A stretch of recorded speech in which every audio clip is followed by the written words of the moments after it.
I am the Tofu Golem. Please enjoy the video. In this video, I will show how to do nacho steps step by step. Start by collecting chips, cheese, protein, and toppings, then preheat your oven or skillet.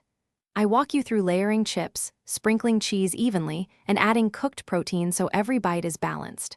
I also explain timing for melting and when to add fresh toppings for crisp texture. Follow these steps to make consistent, crowd-pleasing nachos at home.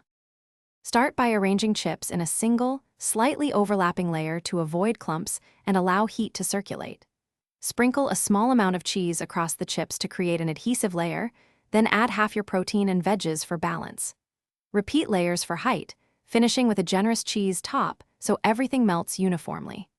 This method prevents soggy bottoms and gives you crispy edges with evenly heated toppings that taste great every time. Bake or broil the stacked nachos until the cheese is bubbly and edges show light golden color, which gives the best texture contrast.